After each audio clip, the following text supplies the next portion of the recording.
Introductory tutorial to Fluid Mask. The task here today is to cut the baby out from the background. There are two issues with this image. The first is that it has a non-standard background, and the second is that it has a lot of compression artifact, as can be seen here. So the first thing I want to do is just to create the image in a separate layer, and that way I can create a non-destructive workflow as I come into and out of that second layer. Now we invoke Fluid Mask from the filter menu,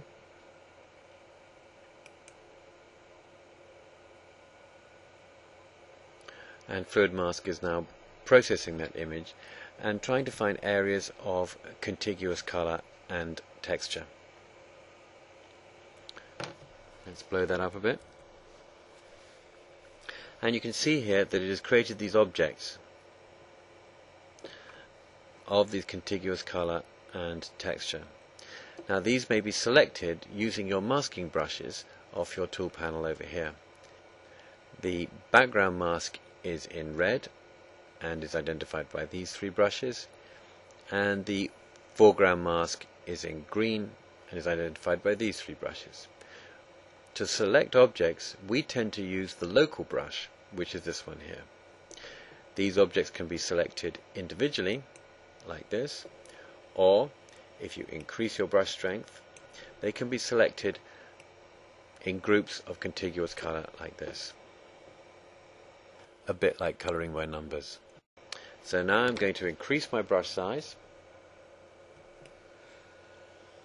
and start to mask the baby.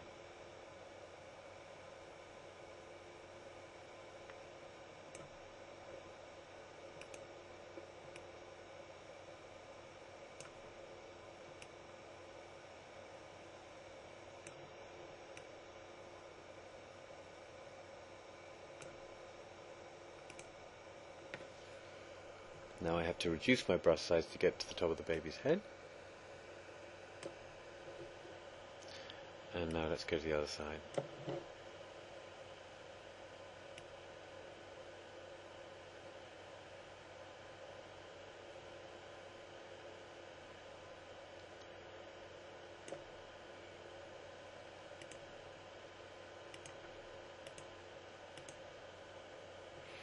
Now what I like to do is to turn off this edge overlay and to see whether we have got all the masks.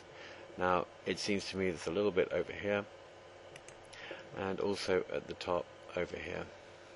So I'm just going to zoom into that area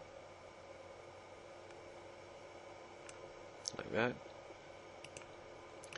clean it up there, and then with my exact brush and reduce the size right down, I can just get the top of the baby's head here.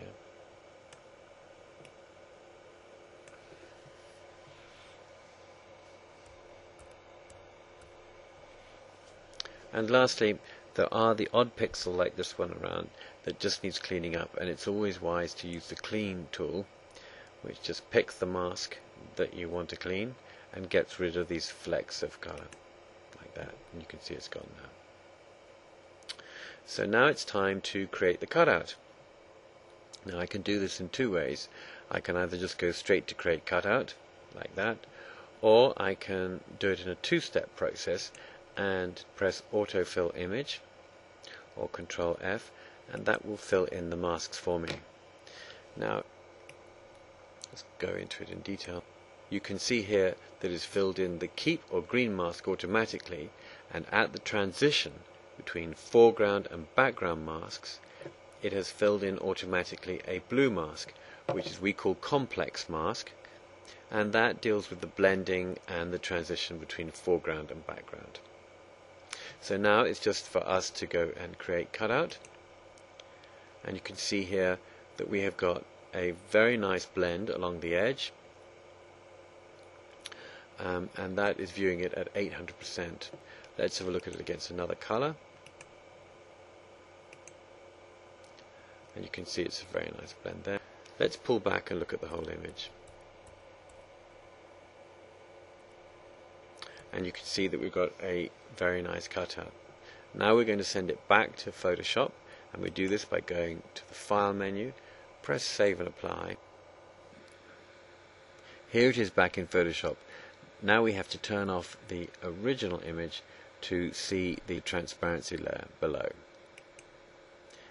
Here is the transparency layer of the baby, and here is the original image. And as you can see, we've got a perfect cutout. Please take a look at our other tutorials which set out how to use Fluid Mask in more detail.